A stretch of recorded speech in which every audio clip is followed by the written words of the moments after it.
It's interesting because I have one vanity. It's my hair. I am not going to lie. And I feel very fortunate that everywhere I've worked throughout my career, I've been allowed to be me. And being allowed to be me also includes my hair.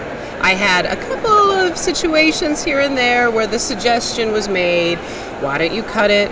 Why don't you straighten it? And I said, it's not who I am. And then my knees shook. But then they said, okay. In fact, my job now, the week before I was set to move from LA to New York, my executive producer, Jim Murphy, he said in an email to me, awkward question, but how do you like to wear your hair on TV? And I thought, oh no, I felt like it was like a landmine I was going to step on. And I just decided to be honest and to be real and true. I said, well, to be honest, I like to wear my hair curly. Variations, because please, no, you can't expect my hair to look the same way every day because it just is what it is. And he said, oh, what a relief. I love your big, crazy curls.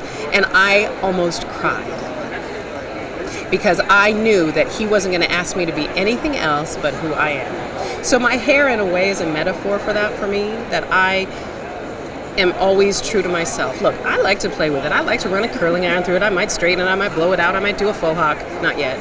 But it's a representation of always staying true to who I am. And as a young journalist, and especially for me, I've had news directors, even before I got my first job, say, you might want to straighten it, you might want to do something different. What advice do you have for somebody who's starting off and might not have that confidence to stand up for themselves? It's really interesting. I didn't always have a lot of confidence. I still struggle with confidence now. I think because I was sure of what I was saying, and I really believed that the size of my hips and the curl of my hair should not affect my storytelling.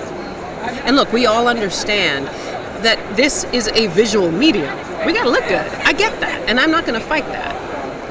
But it never made sense to me. I'm a thinking person, and it never made sense to me, cerebrally or academically, that this, unless it's a distraction, because I do believe I can, I know how to make my hair work for TV. In that box, you don't want this to overwhelm the box so that all people are doing is staring at my wig, It's not a wig, by the way. But it's okay if it was.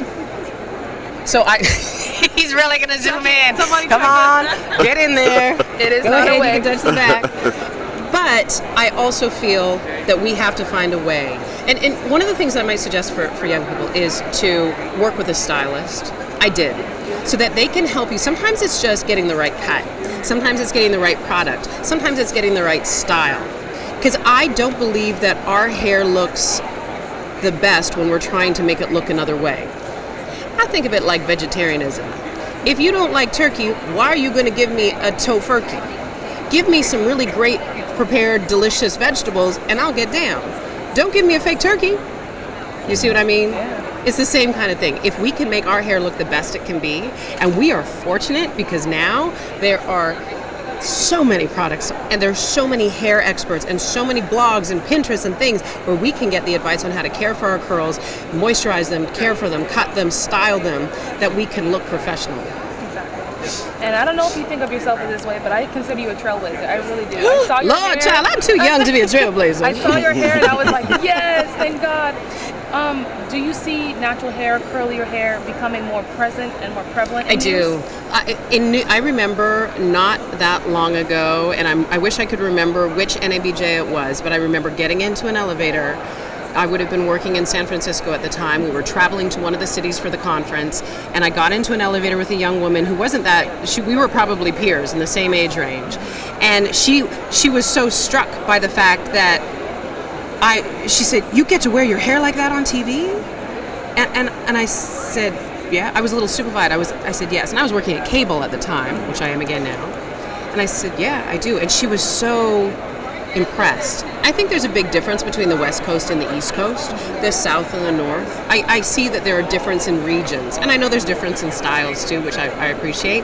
But what I love now is that you see a little bit of it all.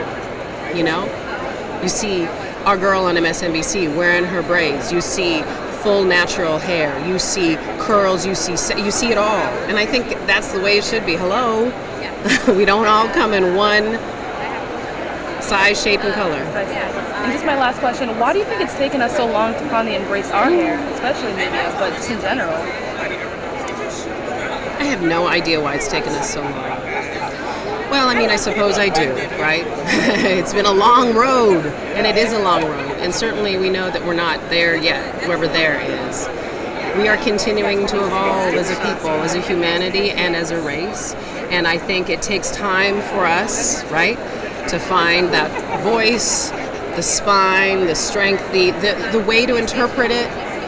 Also, other people's comfort levels, you know, that's a little bit of it too. So I think, you know, this is a process, and I think we're well on our way. It makes me happy. The ironic thing is, as a child, I'm adopted. I don't know if you knew that. I'm adopted. And my mother struggled with my hair.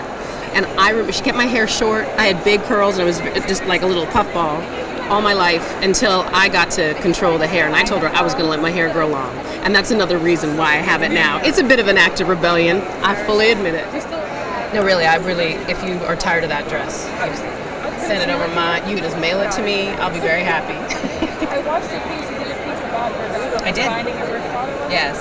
That was great. Yeah. It was an important story to tell. I think there's a lot of people who can relate to it.